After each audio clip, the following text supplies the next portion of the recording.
everyone, and welcome to the All 12 Signs video series for the Virgo New Moon. This is happening either on the 14th or 15th of September 2023. In this video, I will be reading for Taurus and Aries. My name's Chloe. I work with card divination, astrology, and I channel energies through my body. This is just one of the ways that I channel. As you can see, my hands are moving around right now. This is independent of my conscious thought, bringing in energies from different dimensions to help us heal, help us clear stuck energy, and open up portals to source to help us get in alignment with our soul's frequency and our soul's journey. So there's a collective reading for this Virgo new moon where I break down the details of the astrology and the channeled messages that had been coming through in the lead up to doing that video in a bit more detail. This is kind of, I know I say this almost every video, but this is a big new moon, right? Because like the Pisces full moon that we had a couple of weeks ago, this is the first Virgo new moon opposite Pisces, with Saturn being in that sign for 30 years. This is pretty, there's some weight to this one. It's also very much heavily linked into the Mercury retrograde, which I'll talk more about in each of the signs. Mercury is going to station direct 16 hours, 44 minutes. It's going to start moving direct after the exact new moon. So we've got this big shift coming, and it's a great time to set new intentions. Do check out that collective reading if you're interested. As I said, there are a lot of messages that came through that are helping Virgo move through some difficult traits around judgment, criticism, over analyzing things. There was a lot of surrender coming up in the collective reading. So because there's a lot of Pisces energy going on, even though this is a new moon in Virgo, we've got two planets connecting to the sun and the moon and Mercury. So do go check that out. Also, very much recommend checking out the Mercury retrograde series as well, because we're still in that. Even though Mercury is going to be going direct, it's going to be going over the degrees that it retrograded over. For me, retrogrades don't really start until that planet then enters new territory outside of the retrograde, which is significant because this is where this new moon is. It's just outside of that retrograde phase. So, it gives me tingles just thinking about it. Right, I work with the whole house system. So this means each sign falls in the whole of a house. And for those of you who know your time of birth, I really recommend checking out your first house, the sign that falls in that. That's called your ascendant, your rising sign. And all the astrology for each of the signs will be as if that sign is in the first house. However, this doesn't invalidate you looking at any other sign, right? Whatever you want to look at. This moon's affecting every area of your chart, right? So just look to whatever sign you're tapping into, whether that's your sun, your moon, perhaps your Mercury. Look to where that falls in your chart. Look to the house that it's in, take the themes of that house and whatever planets are in there or astrological points, and then bring that all together with the messages that come through. Like apply those themes to those messages. It's as if that sign has now moved to the first house for you, but with all the connotations of your natal chart. Take what resonates, leave what doesn't. All right, I'm going to leave it at that, and I'm going to crack on with Taurus, and then I'll do Aries. Be good to yourselves, be good to those around you, and most importantly, be well until we meet again. Taurus rising. How you doing, Taurus? For those of you checking into the Taurus energy and it doesn't fall in your first house, it's not your rising sign, look to where Taurus is in your chart. Look to the house that it's in, the themes of that house and whatever else you've got going on there, and apply all those themes and energies to the messages that come through. It's as if that Taurus energy with everything in your natal chart has now moved to the first house. Take what resonates, leave what doesn't. Regardless of whether Taurus is your rising sign or not. Oh, hello, Ace of Cups coming flying out. Taurus and Virgo, they are both earth signs. So this means that this is a trine. Trines are an aspect of Jupiter. Jupiter wants to bring elevation, wisdom, expansion, right? And with that wisdom, with that elevation and cohesion, we get a bit more confident, right? There's an ease. It's a free flowing, soft energy. It's like a really easy transfer of energy. That's when the opportunities and luck and abundance come in, because we're kind of a bit more in our flow. So with trines, the reason why this is like an easy free-flowing energy is there's three main themes that signs can have in common with one another. We've got the yin yang dynamic at the root and foundations, we've got the element, and then we've got the modality. So Taurus and Virgo, they are both earth signs, so they are both yin, night in nature. They're also the same element but different modalities. Taurus, you are fixed. Virgo is mutable. So, well, these cards are just flying out today. So the moon has just moved into Virgo. So we've got this ability to transform. Do we want this one? Yes, we do. We've got this ability to transform that and change and adapt that which is fixed with this new moon. So really supportive energy for you, Taurus, during this time. It's a big new moon. I'm going to be pulling cards for 3 different piles. The first pile is for the lead up to this new moon. Now, there's quite a few stages with this one. Because we're dealing with the Saturn energy, we haven't had it for 30 years. So it's there's the long term energy that's we've been working with. There's the middle-ish energy that we're working with, and then there's the short term. So the longer term is sort of clearing out a 30-year cycle of this dynamic of Virgo and Pisces with that Saturn energy, of that 30-year cycle. We've also got the cycle from the full moon that we had in Pisces season, the full moon in Virgo. So everything that was culminating there, we've drawn down into the earth, we've been practicing, and now we're figuring out, okay, what are we shifting and changing for the new part of the cycle? What are our intentions after everything that we've learned in the last one? And the final little cycle is from that Pisces full moon that was also very big because of the Saturn energy. And I really feel like that's taken a while to digest. I'm still working with that one myself. I had a lot going on. That's all including everything that we've drawn down from that Pisces full moon is now going to get fed into this Virgo new moon of the seeds that we are planting. So that's the first pile. The second pile is the energy of the moon itself, what's being seeded at this time for you, Taurus. And the third and final pile, this is how the energy is manifesting moving forward, because remember, this is a longer term cycle. This will be taking us up to the full moon in Virgo next year. We'll get a little taste of that with when we get to the Aries full moon. That's going to be the next one of from the shorter cycles from the new and the full moon, which are quite interesting at the moment because they're all in conjunct. Rather than having like the new moon in Virgo and then the full moon in Pisces, we've got the new moon in Virgo, and then we've got the next cycle, that Libra Aries dynamic with the full moon happening before the new moon. So I really like this in conjunct energy. We've been having it since the hybrid eclipse in Aries. We had 2 new moons in Aries around the equinox, the spring equinox. We're heading to the autumn equinox now. That has meant that all the new and full moons, they're all in conjunct one another. In conjunct is very maverick energy. So unlike that trine where they've got 2 things in common, in conjuncts have none of the things in common. So there's 6 energies playing around. And this can be a bit difficult to work with, but also very inventive and very maverick. So we're getting a lot of crossover energies, helping break up new neural pathways. And for those of you regulars, you know, I've been talking about this cycle from the Aries hybrid eclipse that happens once a decade, and how each new moon is activating a part of our soul integration. We've now hit Virgo. This is mutable earth. This is yin in nature. We're now in a state of observation of what we're building internally in our physical body, in the way that we then witness the world, right? We're finding new ways of observing things. So like the Gemini energy, which was being able to collect information in different ways that are coming from many different realities. Now the Virgo energy, which is also ruled by Mercury, is earth energy. It's very practical. We're finding practical ways of navigating that energy, and it's asking us not to think too hard about it. It's asking us not to be too linear and too over analytical or too critical or too judgmental about what's coming in and how our skills are going to be developed.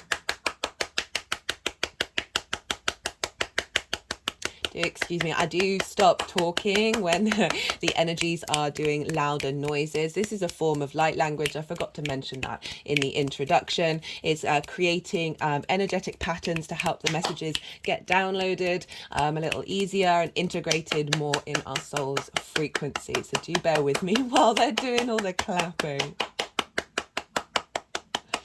Right, so This is a trine, as I said, for wherever Taurus falls in your chart. So it's very inspirational, a lot of wisdom coming through. But for Taurus rising, right? So Taurus, your rising sign, this is your first house. This is how you embody yourself through your sun or your moon, depending on if you've got a day or a night chart. It's your body, your vitality, your appearance, and your character, and often how other people see you. Oh, hello, the ruler of Taurus. It's a Venus card for those of you who are new to tarot. But for Taurus rising, this new moon is happening for you in making me laugh. Happening for you in your 5th house. The 5th house is the favorite place for Venus to be. Okay, so she's going to be heading into Virgo soon, right around the 9th of October. So that's going to be really beautiful for you. So it's the house of joy, right? The 5th house. This is Venus's favorite place to be. So it's so very funny the Empress came out just before that. And this is, for me, I like to focus on the root of the house, and this is creation energy. Everything I'm going to say after this follows from us tapping truly, madly, deeply in love with our creation energy, however that manifests, right? So this is fun, joy, play, games, creativity. This is linked into romance, the pleasure principle, short-term dating. It's linked into children, and that can be both literal children or things that you birth into the world, right? Everything we do can come from a place of creativity. It's not just linked into the arts. It's absolutely everything we do where we apply a part of our individual being into the way that we navigate and think about how do we create in the world, right? How do we solve problems? How do we, whatever it is that we're doing, we can bring in this spark of joy. Okay, so we've got this big new moon happening here in your 5th house of creative energy, trying how you embody that. So all of this new moon seeded intention is going to be feeding into the way that you embody yourself. And new moons, the reason why it's great to set good intentions around this, not good intentions. Well, yeah, I mean, I don't like, anyway. It's great to set intentions around this time because the moon is her darkest, right? And this is our unconscious mind. This is our emotional body, our intuition, how do we, where are our needs being met or not being met, and how do we nourish ourselves and those around us? And she's at her darkest and most receptive, right? So this is when the sun, the full light of the sun, has more dominance over during a new moon. And I'm not saying that in terms of a power dynamic, just that there is more energy coming from the sun, our vitality, our purpose, our direction, our animation, our vision, our cognitive conscious mind, that we're able to imprint into that unconscious space. Whether you set intentions or not is completely up to you. I find that sometimes the energy is just getting seeded anyway, and when you're in more of a state of a meditation or just an acceptance and a surrendering, sometimes that's when when source energy and our higher self can co-create with this 3D form that we've incarnated in and create things that are kind of beyond our conscious dreaming, right? So sometimes we dream a little too small, and this is really it can help us.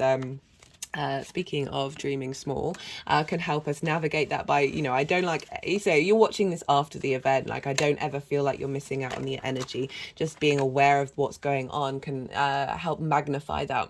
The only thing I always recommend is change your bed linen around a new moon, right? So get some fresh new energy when you're sleeping, because the moon is often linked into dreams, obviously, right? Nighttime and sleep and rest. So this can be a really great thing to do just as a reset for every new moon and full moons as well.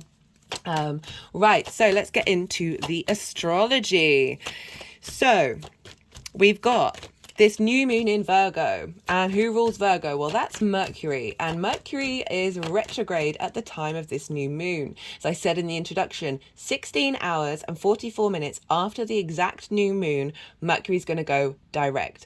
And this means that Mercury at the time of this new moon is what's called station direct, right? So it's slowed down. It's been slowing down for a while, but this is really potent energy when planets are stationed retrograde or stationed direct. So this is at the beginning of the retrograde and the end.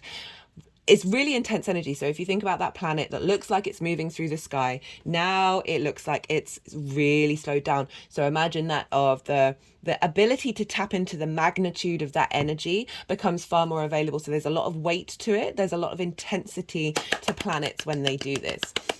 The last one that I thought was really, really loud was when Saturn stationed retrograde. That's when that submarine imploded, right? Saturn's in Pisces, the ocean. Saturn's about due diligence and responsibility. And the people, they didn't check the health, they didn't follow up with the health and safety reports, right? And the consequences, right? Karma, cause and effect, very Saturnian. Big, and that was all across the world. Everyone was talking about it. So it shows you the power in which planets can show up in our lives, both literally and figuratively during stations. And this is happening at the time of this new moon.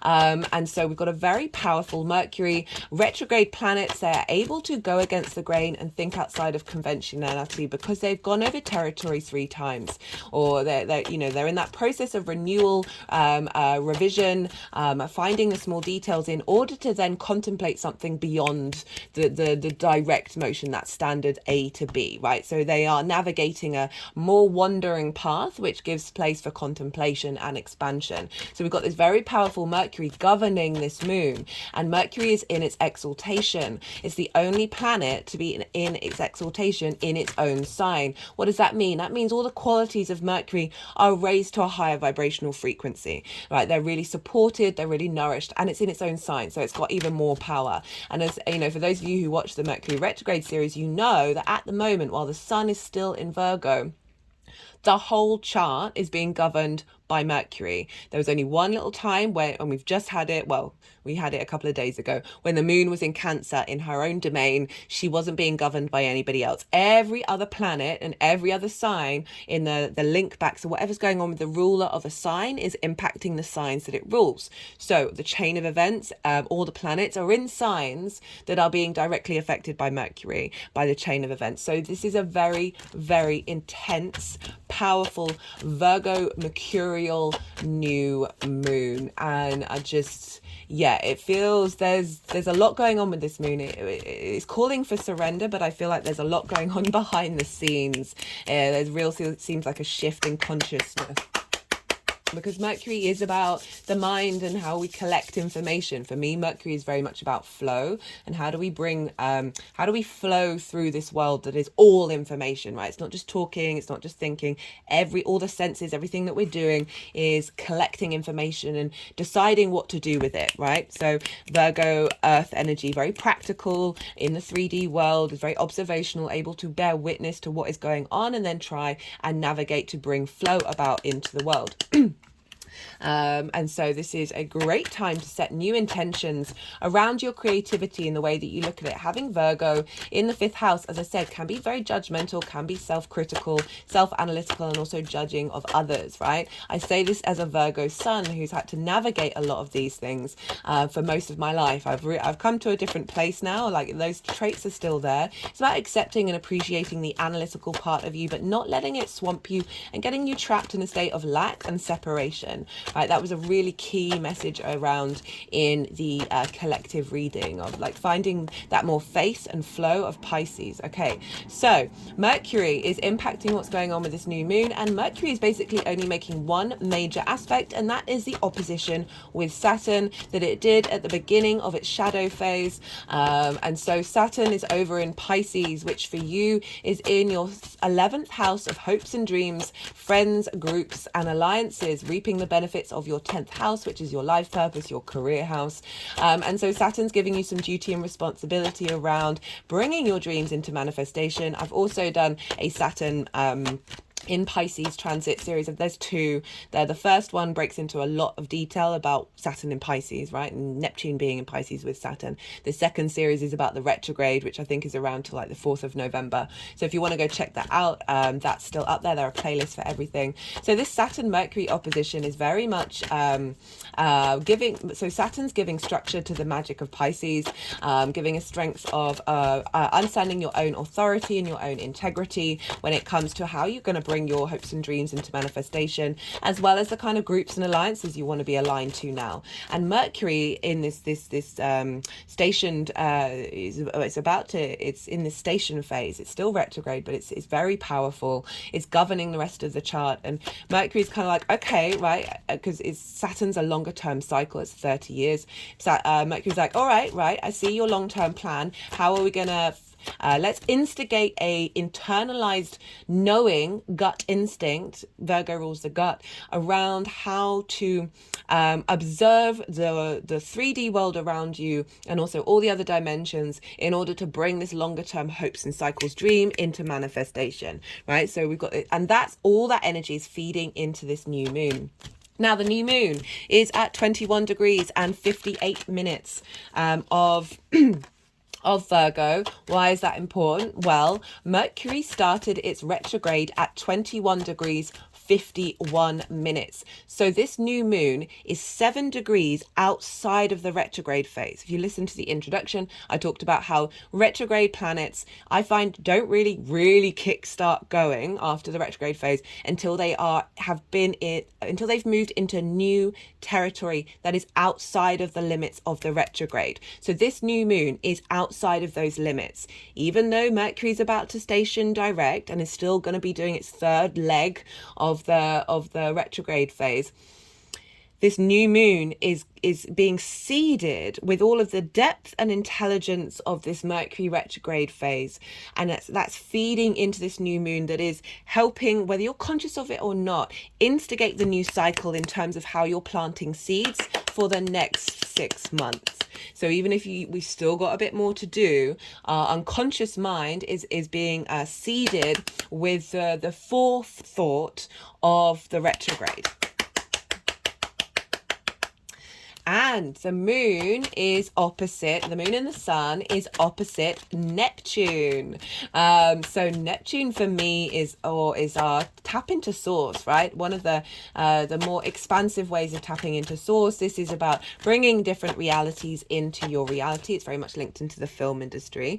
And it's very mystical, very magical, very boundlessness. A lot of unconditional love, can be very idealistic, right? These are all wonderful things, but it can be very sensitive because it's tapping into all the frequencies, all the realities, all the dimensions that can really overstimulate and overload. And I like how this is opposite with this new moon, because it's really calling our physical body, right? The Virgo, right? So Taurus is more that pleasure that we get from our senses. Virgo is like, okay, how do we heal? How do we bring flow to all the different organs, all the different parts of your physical body in order to bring it into a harmony, a social dynamic that is in flow, right? Virgo is a social sign, and you can apply that to your whole physical body and how you take care of yourself. So it's more nutrition rather than the pleasure principle.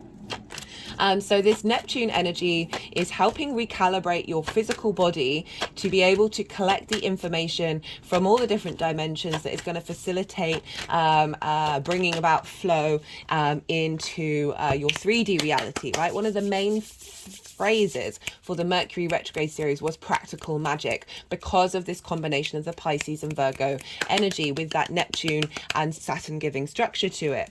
And so we've got this opposition. One of the other things that was really been coming up is that with that Neptune can be about delusion and illusion, that we are being given the tools to help be able to see through delusional matrices that twist and distort reality outside of unconditional love. And that is very much linked into judgment and criticism, right? So that leads to separation and scarcity energy. It's not about not having preferences and not being analytical, right?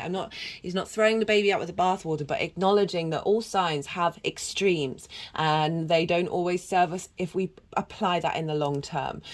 So as I was saying, like having Virgo in the 5th house might have meant that there's just a little bit too much criticism around how you find pleasure, around how you understand what that means for you, and I'm this might not be relevant for all of you, but it's certainly something that I notice in the Virgo dynamic, not only from myself but from people around me and the people that I interact with, that they can be a little too hard on themselves because it's linked into perfection, right? I've talked about this loads. Perfection is our understanding of perfection is that we've got to strive for something, so everything else is perfect, right?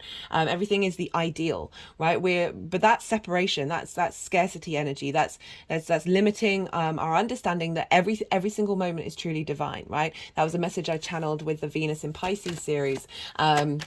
that can be a really hard thing to work into, and realize that you are perfect in everything that you're doing. It's not about not striving and changing and growing, but stepping away from shame and self-criticism. And so that might have been an issue with your fifth house, and this is really calling to bring in that magic, right? That magic into the practicality, bring in that sense of unconditional love into the things that you do, and finding the joy and the spring in your step, finding that way of navigating flow, of even if something's not exactly how you want it, still finding the joy in it. I really feel like that's the part of the Virgo dynamic that needs to shift and change collectively.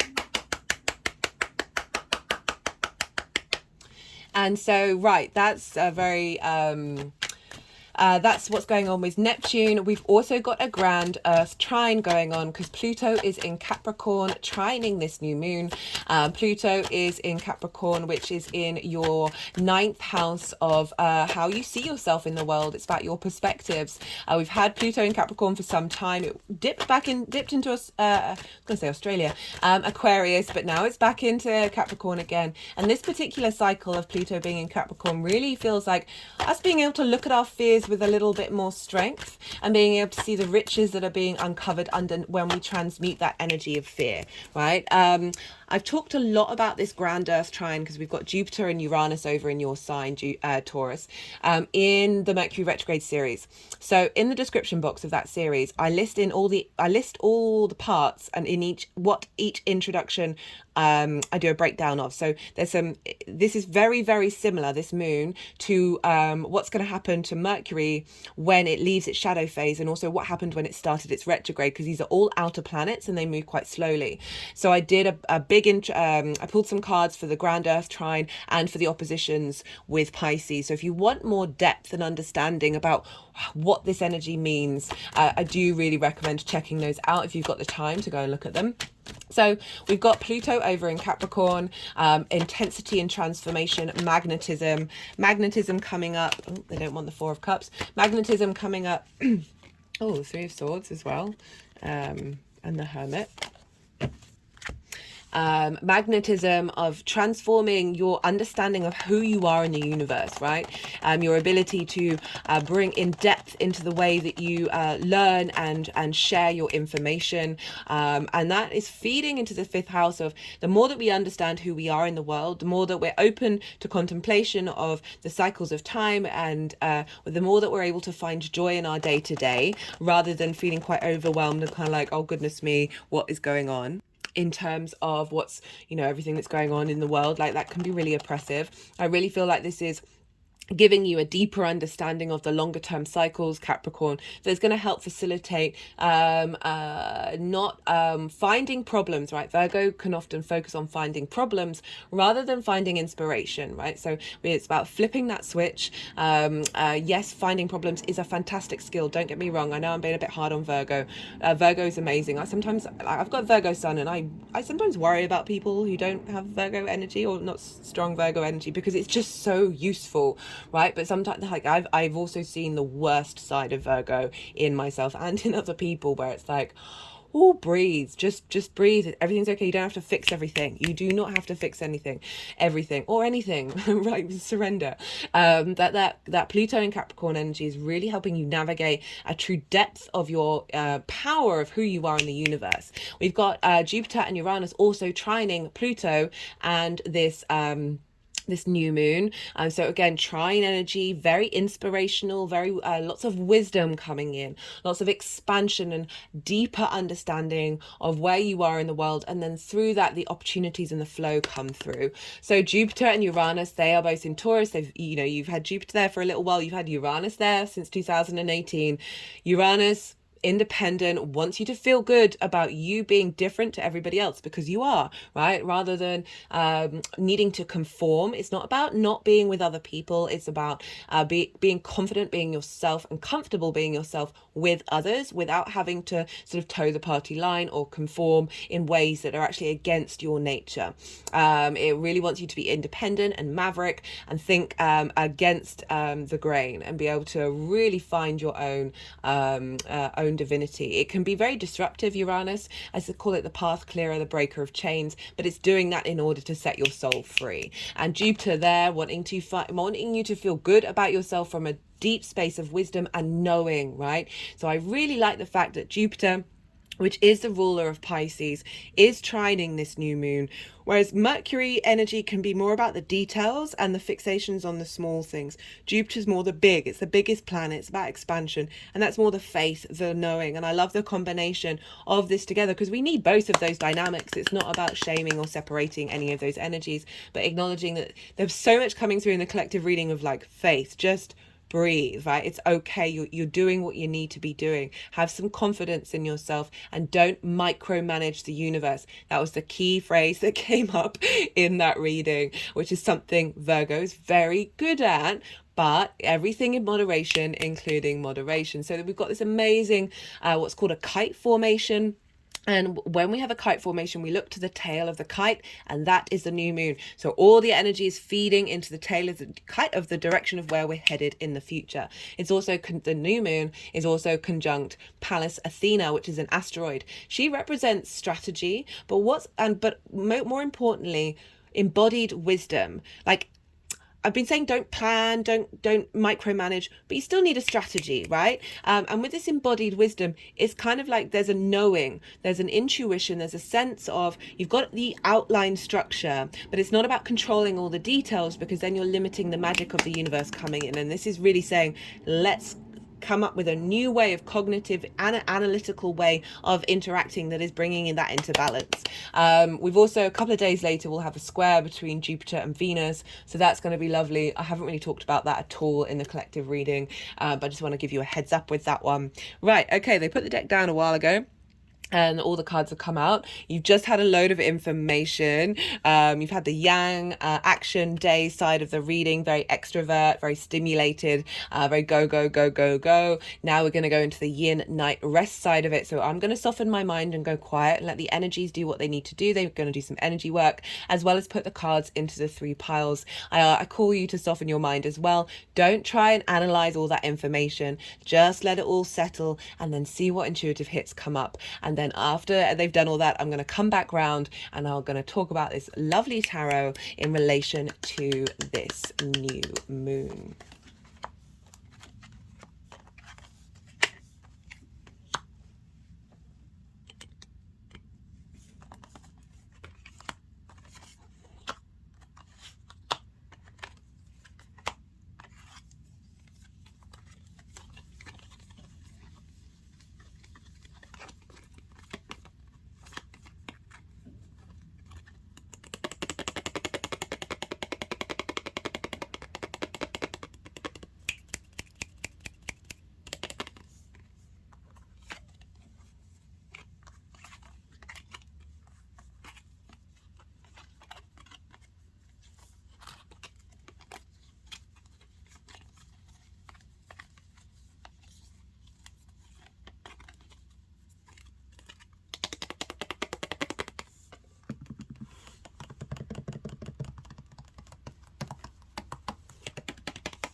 Okay, Taurus. So, you got this has happened for most of the readings. We've had a lot of difficult cards in the lead up to this new moon. As I said, like, this is it's not just since the full moon. It's not just both the full moon in Pisces and the full moon in Virgo. It really does feel like we're clearing out a lot of old dynamics that have been holding us for 30 years. Doesn't matter how long you've been alive, there's this energy going around. Because we've got the Five of Pentacles, we've got the Eight of Swords. These two cards have been coming up a lot. We've got the Knight of Swords, the Devil in reverse, and the Hermit, right? So this is a really beautiful story of working through and navigating energy that's blocked you, a sense of scarcity, right? So we're dealing with the fifth house. As I said, that's your creation energy, right? So this is your ability to create in the world. It is your power, your connection to spirit. We are here to create. We are here to express and bring new things into life, right? But it's also, as I said, like, it's linked into the pleasure principle, how we get our fun, our joy, children. It's also linked into the inner child as well. So the fourth house is like our roots and our parents and our roof over our head. And we can get a lot of trauma there. And then it moves over to the fifth house of how does our inner child interpret that? And how does that then become our love language as we get older? And there can be... It doesn't matter how good your parents were, you know, there's going to be tiny little things that will have really impacted you from a very early age. Between 0 and 7, we're running around in subconscious mode with theta brainwaves. We're basically in a constant state of hypnosis where all the things going on around us get deep into our unconscious space. So this is really highlighting the fact that things have been coming up that you've been looking at, right? The Hermit card, you're the first sign to get the Hermit card, by the way, which is the Virgo card. So the Five of Pentacles is about scarcity. It's about feeling left out in the cold and not feeling supported, feeling run down, feeling that like there's no pleasure here in this card, right? There's lack. There's this feeling of, so it can be linked into the way that you express yourself creatively. It can also be linked into romance and dating and pleasure principles and all of that, or your connection to your ability to create, your understanding of what it is that you need from children, whether you have them or you want them or whatever it is. That there's this sense of just not necessarily feeling that you've got what you've needed. There's definitely a sense of lack and not feeling supported by your experience, and that can be the smallest of things. This spread is just sort of saying you've been spending time navigating that and working on it, and being, you know, that Mercury retrograde will be adding to that as well, of you revisiting certain things that may have been blocking you in terms of all of this fifth house energy, as well as, you know, just generally things coming up that are clearing out from a past 30-year cycle. Saturn's very karmic. It's in Pisces, which is the final sign of the zodiac. So it's really starting a whole new cycle for everybody. And we've got it with the Eight of Swords. This is trapped in a cage of your own making, really. This is illusion. This is Maya, right? I talked about illusion before with that opposition with Neptune.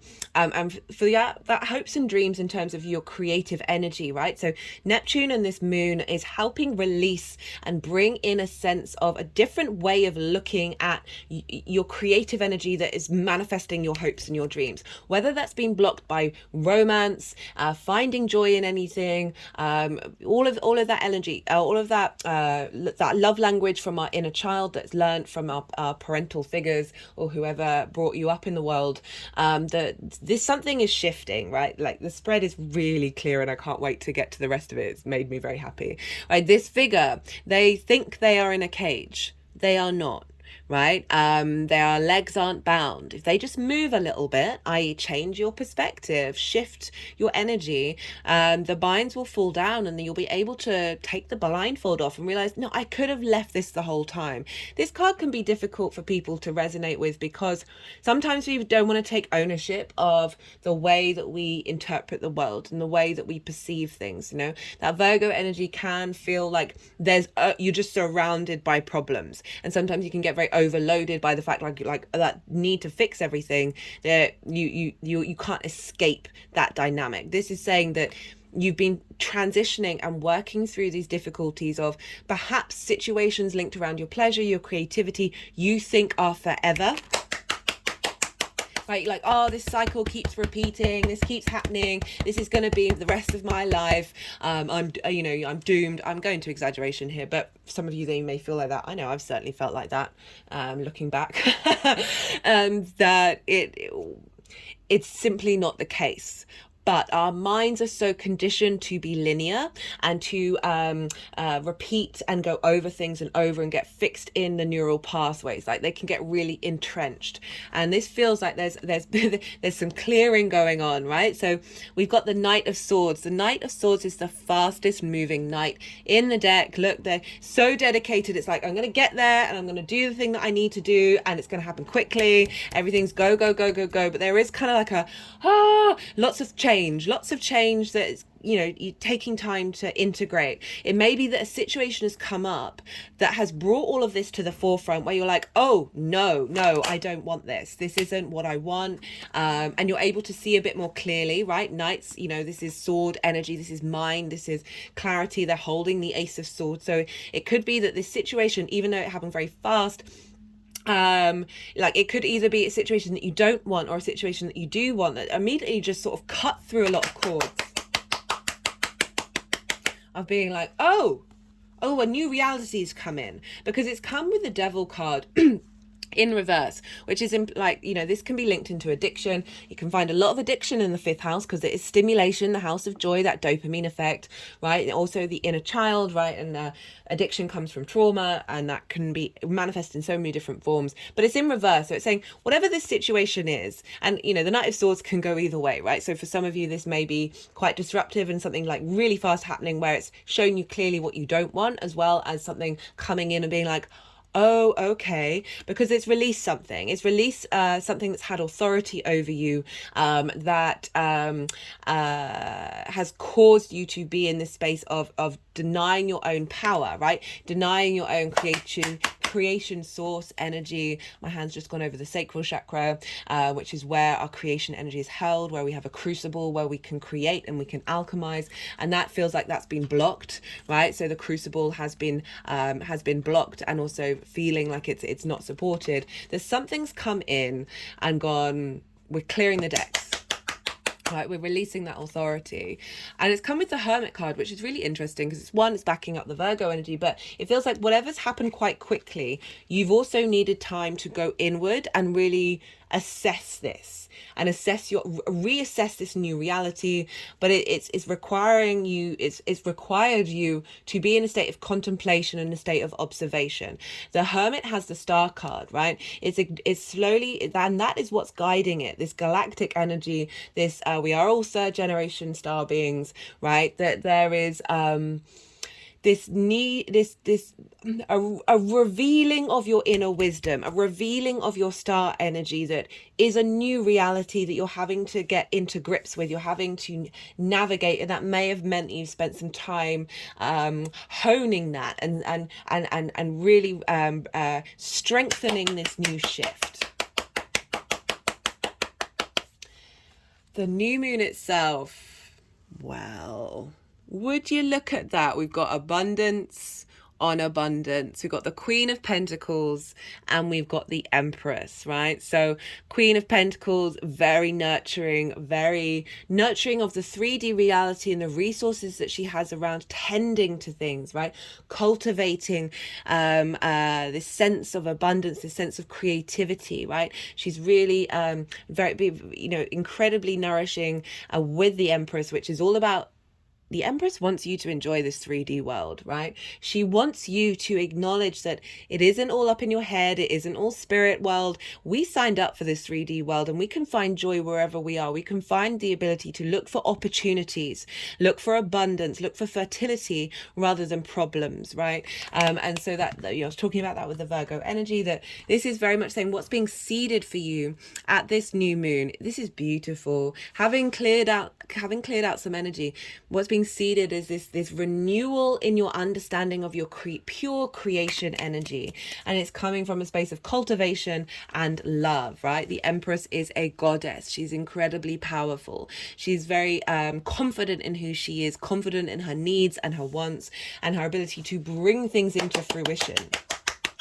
And that can be for you like a creative outlet. That can be looking for love, your understanding of your pleasure principle. And I say pleasure, and it's not just contained to sort of more romantic relationships. That is every area of your life. Joy, pleasure, peace, right? Bringing those three things together in every single moment. So you've got a spring in your step, right? I always say Mars is the motivation to get out of bed in the morning. And the fifth house is the things that give you a spring in your step. And I really love you've got so much abundance coming in for this new moon. And, you know, that's linked up to how you embody yourself, where Uranus and Neptune, not Neptune, and Jupiter are. So feeding into you embodying yourself through joy and creativity. Your perspectives of how you see yourself in the world are getting magnified and transformed by Pluto. And then we've got this transformation of being not only seeing through the delusions of where the delusions around your hopes and your dreams, right? The limiting beliefs that have blocked those, but and also so Neptune and Saturn are helping clear those out, as well as bring in practical magic and practical incorporations of the different dimensions, the different realities, that you are then able to bring that joy into your life. Because for the energy manifesting moving forward, I'm really loving this spread. We've got the Three of Swords in reverse. We've got the King of Wands and the Ace of Cups. So Three of Swords is a very common, we all know the Three of Swords. This is heartbreak, okay? This is things that have happened, ideas, thoughts, things people have said that have blocked off your heart energy. And so this can be linked into romance, but this can also be absolutely anything. Remember, I was talking about the inner child, that things that were said to the inner child may have blocked your creative pursuits, your ability to tap into joy in life. And this is saying that this is being cleared out. Moving forward, the Venus and the Empress and the Queen of Pentacles is transforming your ability to look at the world with joy, and shift this dynamic of whatever heartbreak may have been blocking you. We've got it with the King of Wands, so this is more action based. This is more taking action based on the nourishment that the Queen of Wands is supported with, and feminine and masculine. It's not gender specific. We have this within us, and this is the confidence and the ability to tap into your passions, your drive, your creativity, your ambition, and be able to put things into action, be able to manifest in the world. With the Ace of Cups, which is beautiful. This is peace, right? So finding peace in and serenity and abundance in your creative energy, right? However that manifests for you. Absolutely love that. Renewal. This can be love as well. This can be somebody, you know, I always like to focus on you and how the energy is showing up for you. But for some of you, this could be, you know, someone who embodies the King of Wands coming into your life, that's helping you give a renewal of love, of this sense of peace with that love as well, and that sense of abundance. For those of you who are in relationships, a real shift of dynamic of what's going on, and being able to feel more confident and taking action. You know, this could be both parties, and wanting to bring things into being. Okay, I'm going to pull some clarifiers. Let's see what wants to come for you, Taurus, for this Virgo new moon.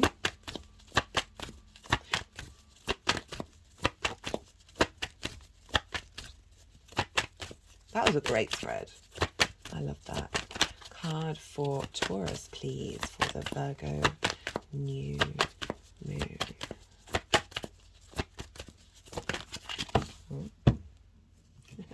Healing at the bottom, but I'm going to move over to the other deck because sometimes they're like, no, not that one yet. This is the First Light Tarot. This is a mixture of question cards, statement cards, keyword cards, and a major arcana. Oh, okay. We've got nature and perspective, right? So sort of re-highlighting the journey that you've been on, of reshifting your perspective in order to bring in this abundance, right? One of the messages that was coming through, as I said, don't micromanage the universe. Trust in what you're doing in the moment and not necessarily planning every small detail. And this shift from this energy where you've got deep wisdom with the Hermit, that gives you more confidence to be able to then just enjoy the steps that you're taking throughout your life and bring that into fruition.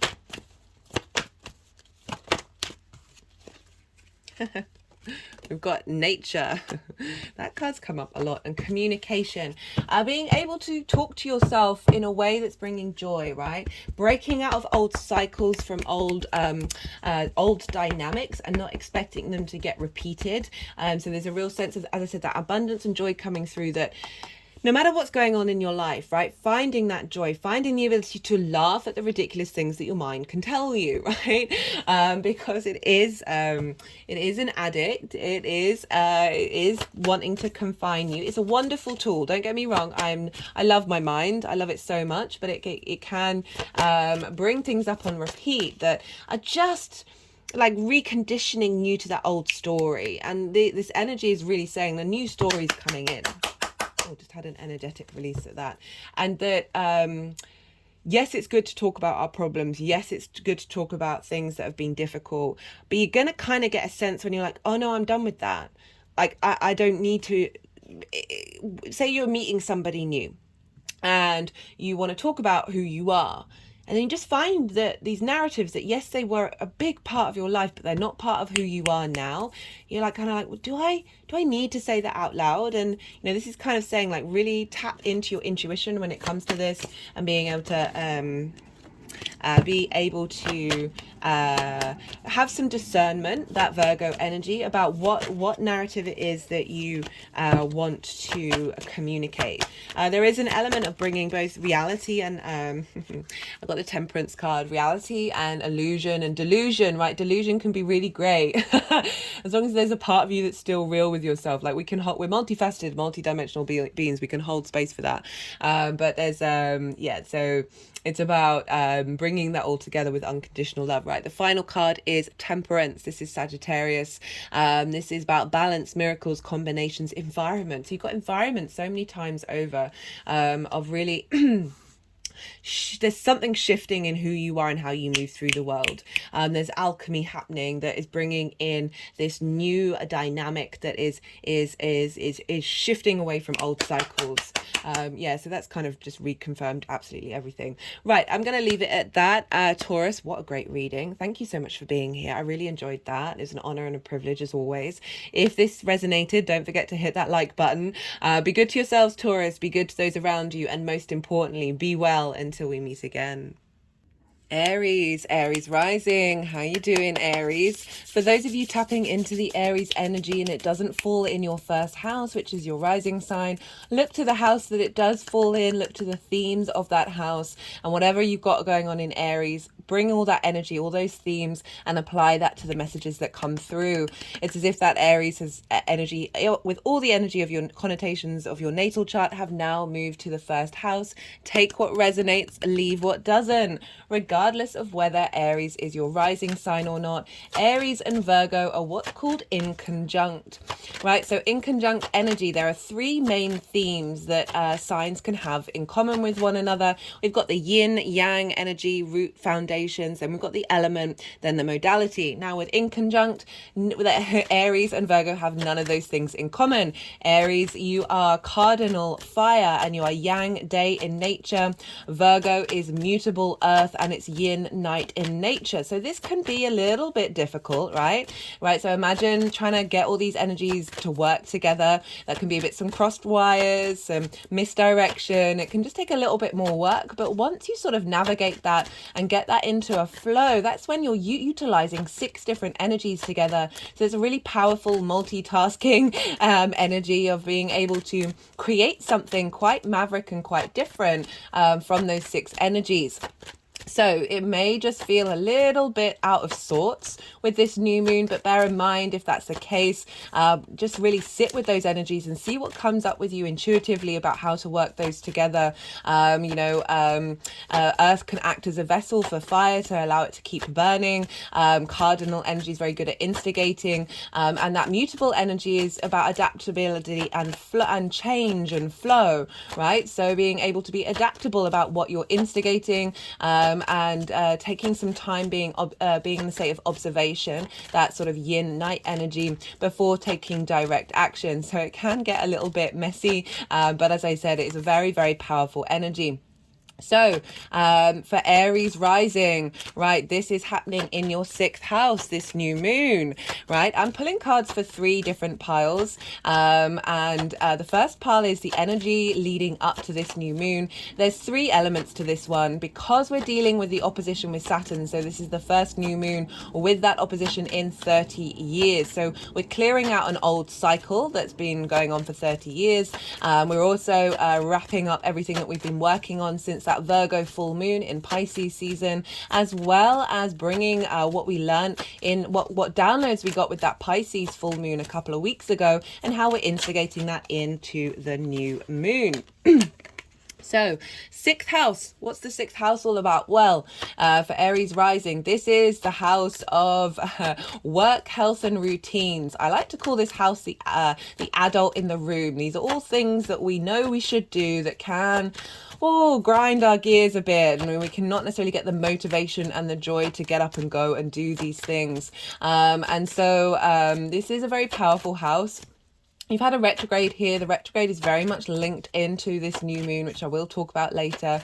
I do recommend the collective reading. Lots of big themes came up around that, as well as the Mercury retrograde series, because as I said, this is still very much linked into that Mercury retrograde.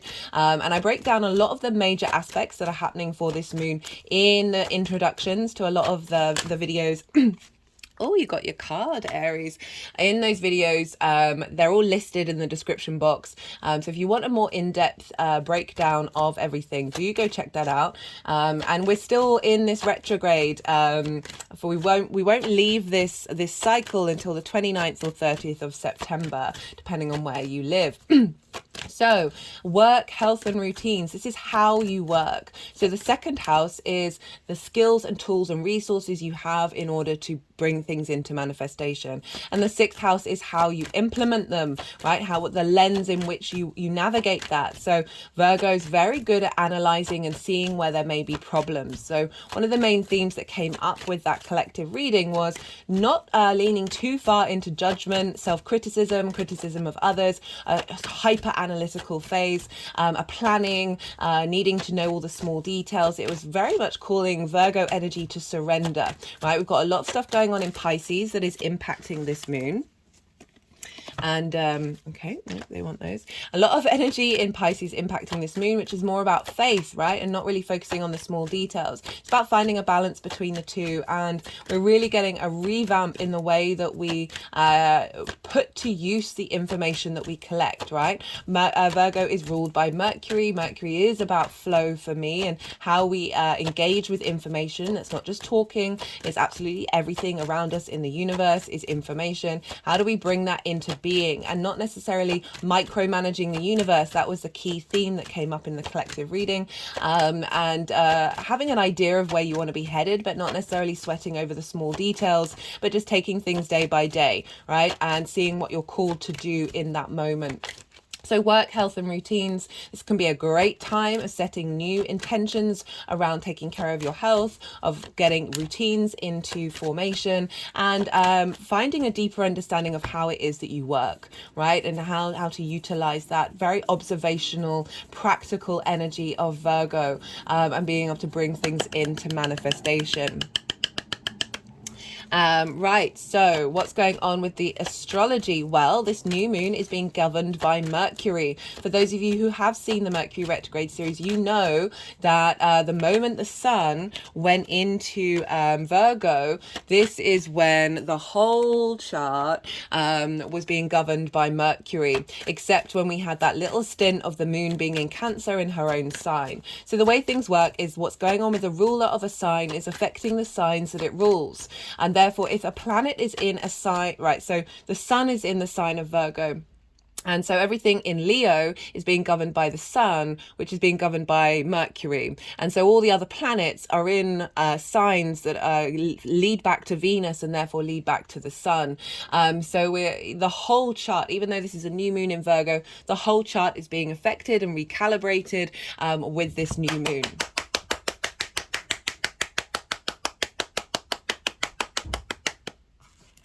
And so Mercury, at the exact time of this new moon, I've put the times in for the UK, just add or subtract the hours for you wherever you live.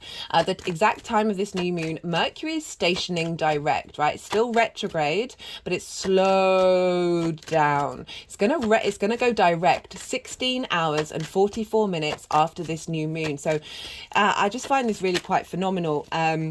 That we've got this very, very powerful. So when planets station, either retrograde or direct, they are very, very, very powerful, right? So they look like they really slowed down in the sky, which magnifies and it amplifies their energy. Retrograde planets are very good at thinking outside of the box, about going against the grain, because they've gone over this territory. They're finding the nuance and the depth in something and being able to come up with new ideas and new ways of working through something. So we've got this very powerful Mercury in its own sign. Mercury is exalted in Virgo. This is the only planet to be exalted in its own sign. This means that the energy of Mercury and Virgo is raised. The energy of Mercury is being raised up high by the qualities of Virgo.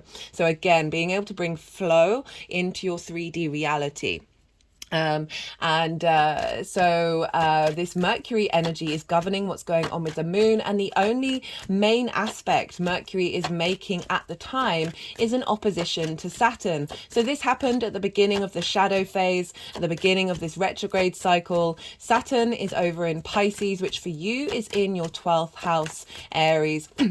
Now, Saturn loves being in the 12th house. The 12th house is the hidden house, the house of mysteries. This is the constructs of who you are and the unraveling of that, right? Unraveling of trauma responses and limiting beliefs. There can be anxiety and depression, more sort of mental issues rather than the physical issues that can come up in the 6th house.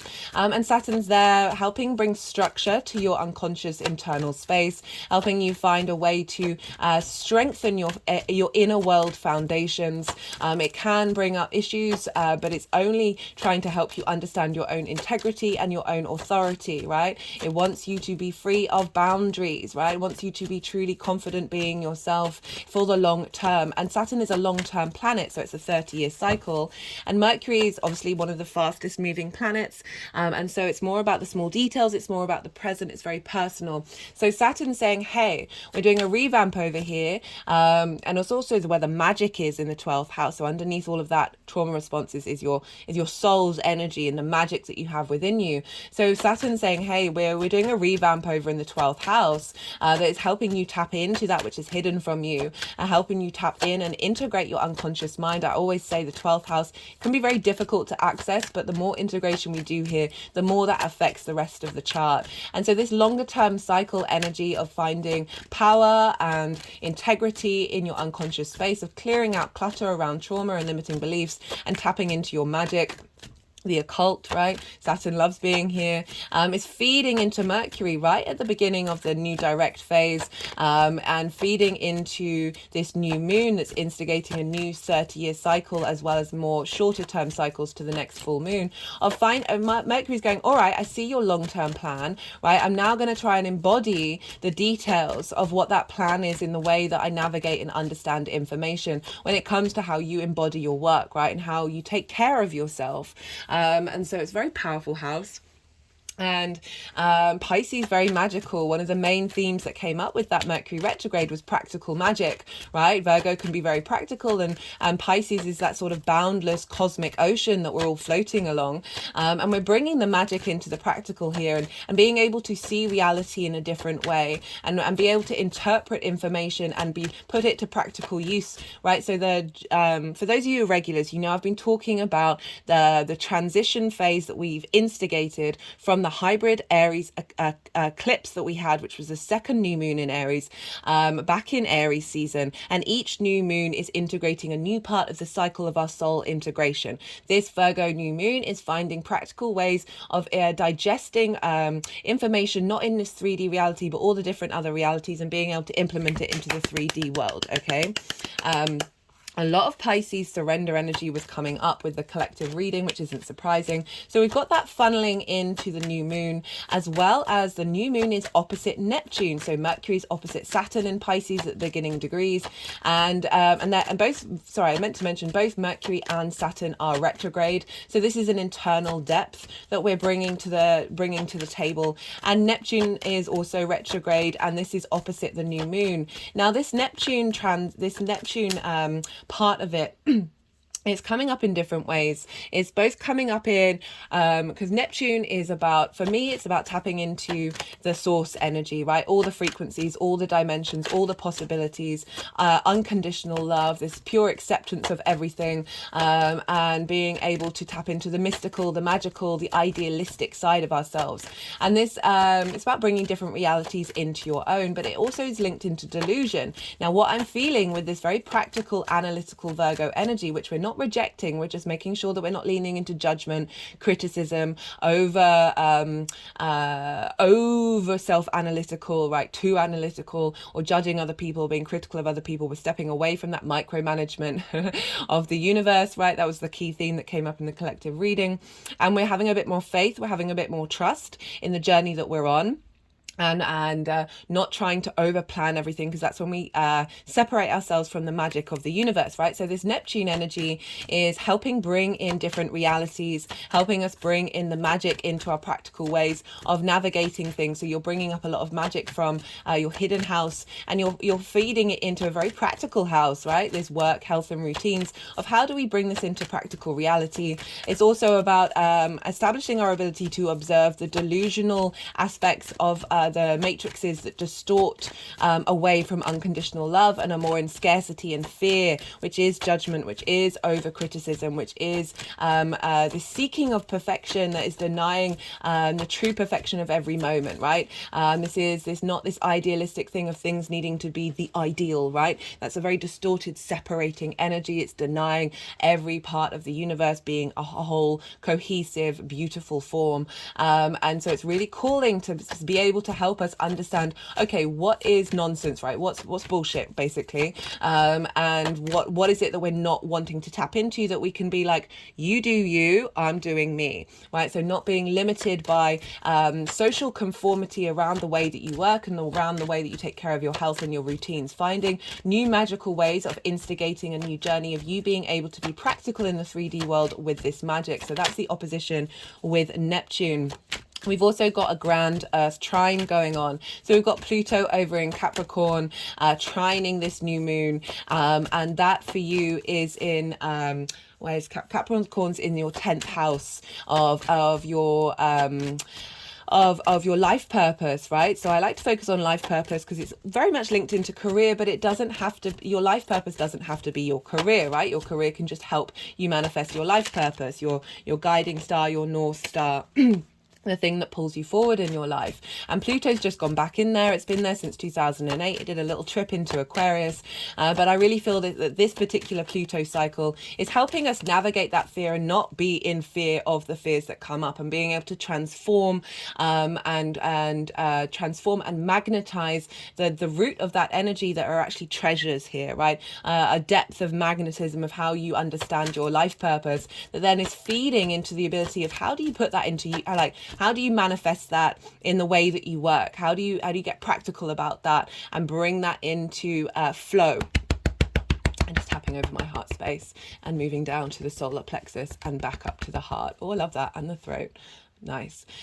We've also, so that's trining. A trine is an aspect of Jupiter. Jupiter wants to bring about elevation, expansion, cohesion, or wisdom. With that wisdom, that sense of knowing, that's when the flow, the abundance, the expansion, and the sort of the luck comes in, the opportunities. So we've got some very supportive wisdom energy flowing into this new moon for you from your 10th house to your 6th. We've also got Jupiter and Uranus over in your second house, and this is the tools that you have in order to manifest in the world. These are your resources. It's also about how you value yourself. The more that we understand that we are divine, right, and have a real sense of that value of yourself, the more that we're able to then bring things into manifestation. So the sixth house is, how do you use those tools in order to then take you towards your North Pole and to take you towards your North Star, your guiding force, your life purpose.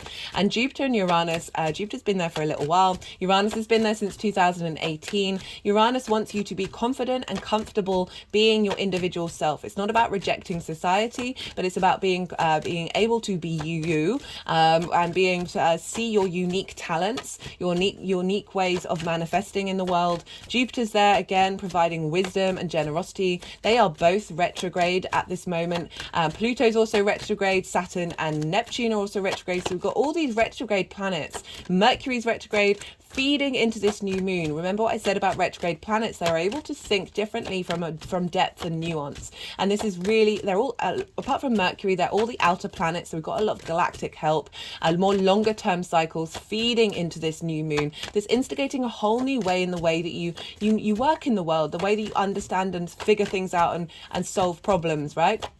And so that wisdom, and this is of Jupiter, that expansion of your skills and your unique skills is all feeding into a trine with this new moon, as well as trining Pluto, and bringing about this deep magnetized transformation of you being uniquely yourself into this new moon, and not necessarily conforming to restrictions and over judgmental ideas of perfection, and really liberating you.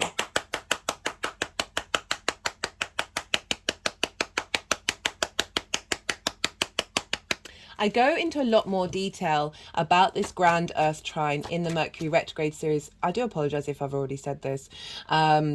No, I don't think I mentioned this bit. And also, so in each introduction, they're listed in the description box which part has what theming. So I've pulled cards for the major aspects, because this is very much repeating what's been going on with the Mercury retrograde series. Because, and also I've done the oppositions with the Pisces energy as well, because this new moon is happening at 21 degrees, 58 minutes of Virgo. Why is that important? Well, retrograde planets, they don't tend to activate fully until they leave and move into new territory after the retrograde degree. So Mercury went retrograde at 21 degrees and 51 minutes. So this new moon is happening 7 minutes outside of, in the new territory of the retrograde phase. So this is very, very potent. And this is, so we've already had this theme because we're talking about a lot of outer planets and they move quite slowly.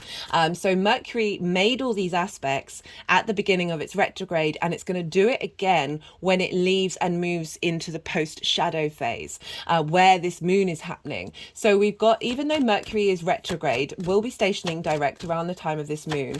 So we've got all the wisdom of that very powerful Mercury feeding into this new moon that is beyond the retrograde phase. So it's activating that new cycle.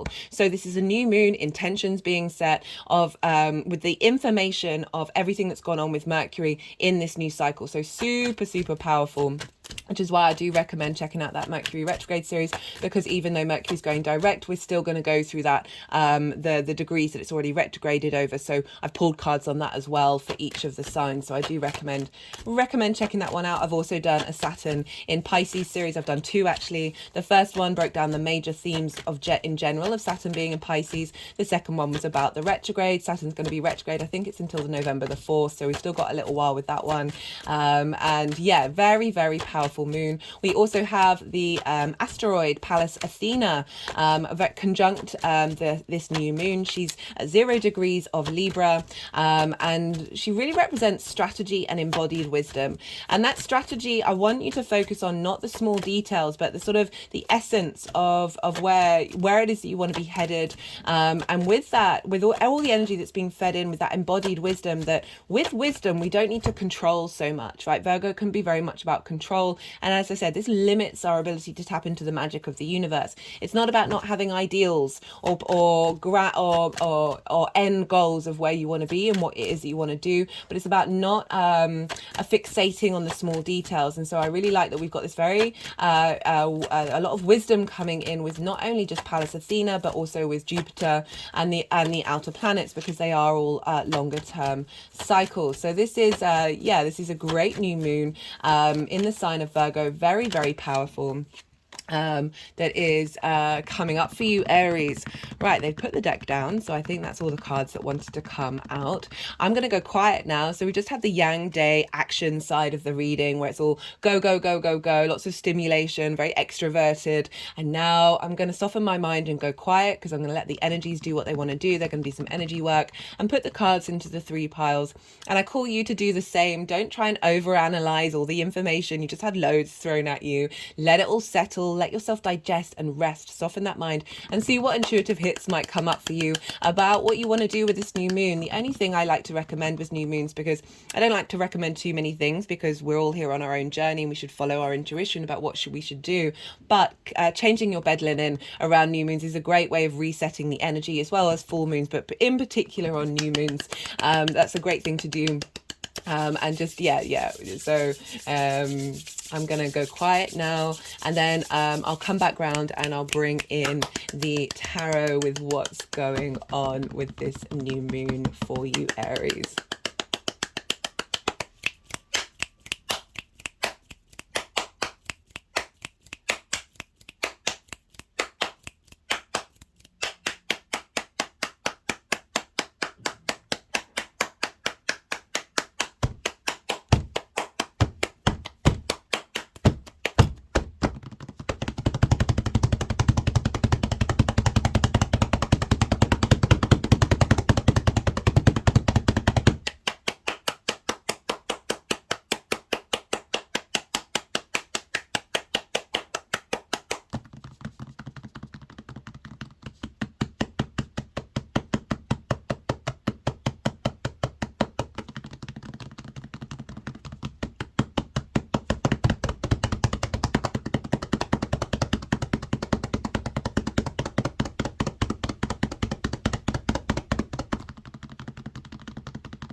Okay, Aries. Right. So for the lead up to this new moon, as I said, this can be both closing out a 30-year cycle as well as what you've been working on since that full moon in Virgo in Pisces season, as well as bringing in the wisdom that came through with that full moon in Pisces into this new beginning. We've got the Page of Swords, we've got the Eight of Cups, and we've got the Seven of Pentacles. So the Page of Swords is saying you've been contemplating different ideas. You've been looking to the past while still focusing on the future about, okay, how do you think about this? How do you work? How do you understand how you work?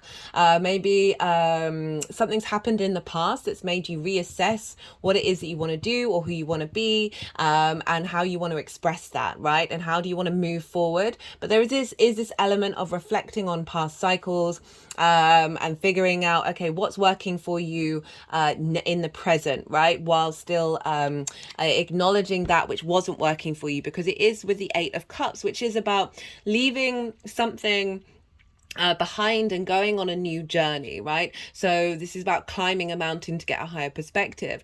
This is often about saying leaving something comfortable.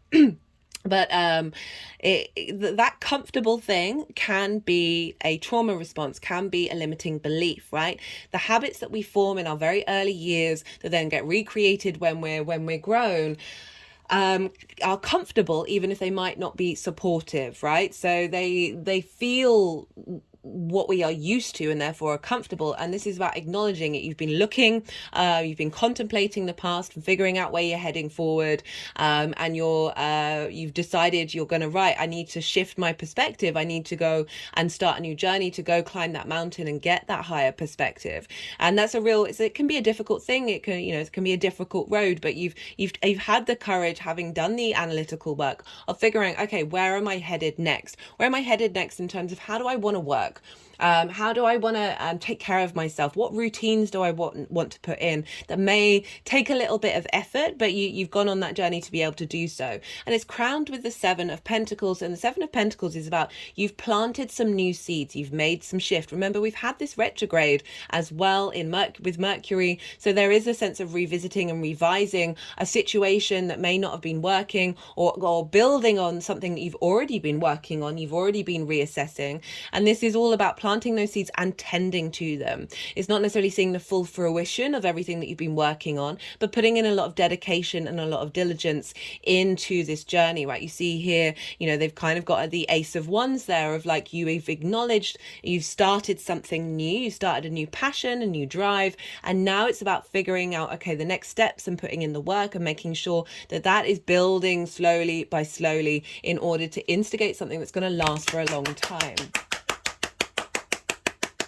There can be a bit of frustration with this card of you're like, imagine you're growing vegetables, right? When they're very little, you're like, oh my goodness, how are they even slightly going to be able to get big and turn into bigger things, right? It's like, oh, it's going to take forever. That can sometimes be the energy that comes up with the Seven of Pentacles. But it is also acknowledging that you have laid that foundation. Just got to be a bit patient. Right. So for this is pretty powerful. For the energy of the new moon itself, this is what's getting seeded for you for the next part of the cycle. Got the Three of Wands. This is Mars in Aries. We've got the Ace of Swords, and we've got the Star card, right? So I was talking about you being uniquely yourself, which is very much the Star of like, this is what's getting seeded. So the Three of Wands is after the Two of Wands. The Two of Wands has got the lay of the land. They figured out, they've been in observation about their surroundings in order to then embark on a new journey, right? This figure is standing on the top of a cliff that represents a sort of the higher ground, right? There's a sense of dominion here. And you see those ships, they're going out on a new journey. This is instigating something. This is moving forward. You see the Two of Wands are in fact behind the figure, and they're holding on the Ace. So there's this passion, this virility coming in, and this confidence. They're decked out in quite some finery here, right? You've in fact got the cloak of the Eight of Cups, but it's come with the heart space as well, as this ability to work with lots of different things. We've got the checkered here as well, so there's bringing in that understanding of nuance, and being able to instigate a new journey from strength. Okay, so this is the work, health and routines, very confident in what it is that's being seeded at the moment. All right, they're wanting to put the star next. And this is coming with the star. So the star is the Aquarius energy. I love the star energy. This is healing this is deep emotional healing. But it's not really the message that I'm getting through with this one in this particular reading. So she is unclothed. She is is rid of so many masks. She is uniquely herself. She is close to herself as she possibly can be. We've got the star energy, we've got the galactic energy with the 3D, and she's tending, she's nourishing, she's renewing with water our emotional connection with our 3D experience, right? It's also about healing. And so we've got the 6th house, which is your physical body, which is your health, right? It's also about hoping and dreaming. So these are both very instigating energy of the future, right? But there isn't necessarily control. It's just being very present and having confidence and faith in what it is that you're doing. But as I said, very maverick energy. She is uniquely herself. So this energy is really getting you to understand, what you need to do. It's not about necessarily looking out into the world and seeking answers. This is through this analytical, this Virgo energy of being in a state of observation. You can now surrender and have a bit more trust and faith in how you're moving forward. And you're really embodying your star energy, that vitality of how you work, of being able to bring passion and drive and this unique version of yourself into the way that you work with the Ace of Swords. So new moon, new ideas, right? A sense of truth, a sense of clarity. There's victory and strength here. Also, we've got mountains again. So we've got this higher perspective coming in. You've gone up that mountain and now you have some truth and understanding that's coming in that is kickstarting a new way, a new dynamic of you being able to engage in the work that you do, right? That opposition with Neptune, with that bringing in different realities, but also getting rid of delusions, getting rid of trauma responses and limiting beliefs in that 12th house that have blocked you being able to fully manifest the way that you work in your life, fully manifest your vitality and health of your physical body and the routines of you putting that into practice, right? She's tending to something. This is tending to those routines, finding out clearly what it is that works for you, the truth of how you want to embody yourself. And this is all being seeded at this new moon.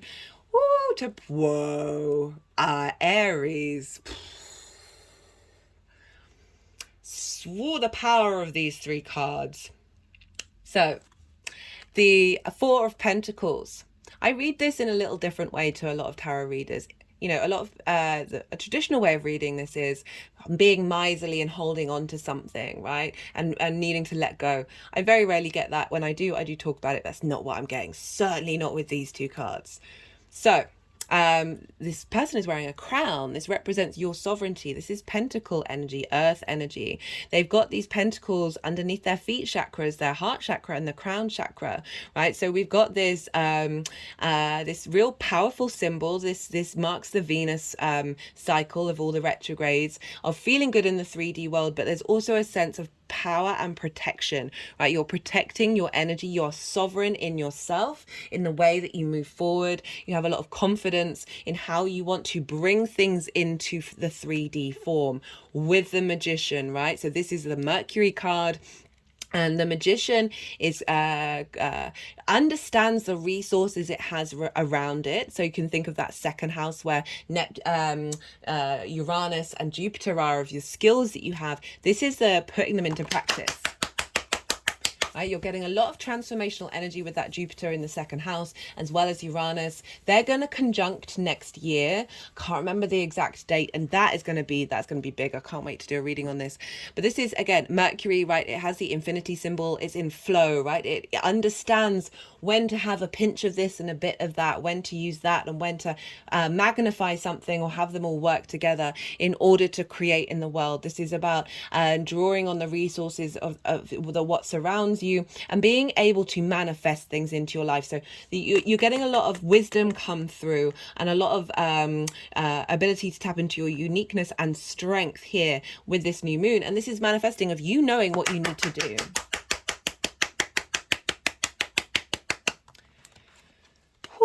With the Emperor, this is your card, Aries, right? So this is the King of Kings. This is wisdom and confidence combined of doing the thing that not only serves immediate gratification, but your long-term cycles, everybody around you, having confidence, having authority, knowing your own inner divinity and your inner sovereignty, and being very mindful in the way that you take action from a space of power, right? They are in armor, they are protected. And it's an elder figure, it's that drawing in the wisdom and the ability to take action with your own autonomy.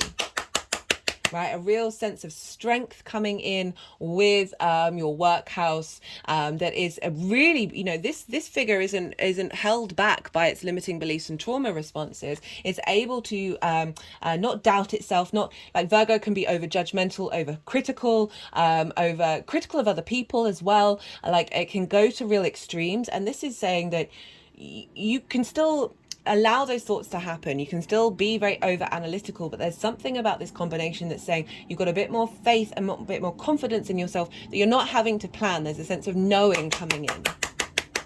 And with that confidence, you are embodying the way that you work, right? With real power and being able to bring that practical magic into fruition, right? Magic. And practicality, this real strength of you being able to manifest that into the 3D world. Right, I'm going to pull some clarifiers for you, Aries. Let's see what wants to come through.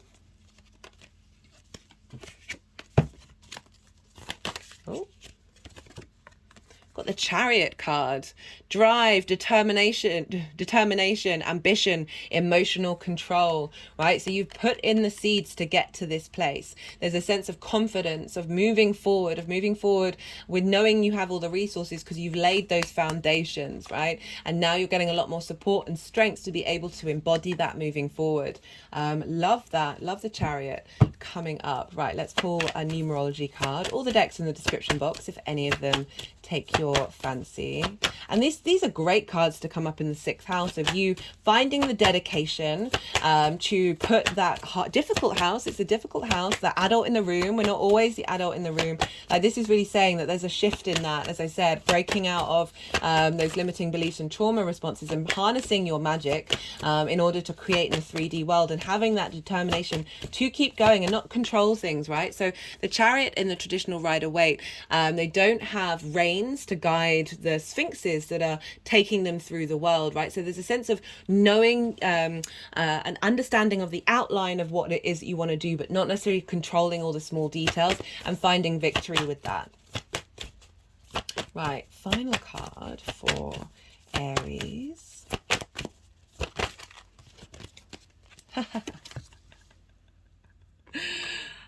Aries. Okay, so we've just got some real repeat cards here that are just reconfirming this energy. We've got the leadership coming in. So the 6th house is also about co-workers. This can be about a new shift of dynamic in the work that you do. Again, more confidence in how you go about your work, feeling really good about what it is that you do. And I like that the Emperor and the Star have come up because the Star is about healing. The Star isn't about rash decisions. The Star is about nourishment. And the Emperor is deep inner wisdom and sovereignty in order to embody yourself. So I really like that combination because, you know, leadership and power and pride, all these words can have negative connotations because we see it so loudly out in the world where, oh goodness me, the amount of people I talk to where they're in work situations and the management, they just don't know what they're doing. They don't understand how everything works in order to have a company bloom, right? And they in fact put things into place that are time wasting, dismissive of their employees. This energy is saying, no, you understand what systems to put in place in order for something to flourish, right? In order to use that leadership wisely, in order to, and whether that's working for yourself or working with others, just having the real confidence of knowing the steps that you need to take without the micromanaging, allowing people or yourself to bloom in those areas and the freedom to play and create magic. Woo, just had an energetic release. Right, I'm going to leave it there, Aries. Oh, I love that. It was a great reading. I hope this resonated. If it did, don't forget to hit that like button. Be good to yourself, Aries. Be good to those around you. And most importantly, be well until we meet again.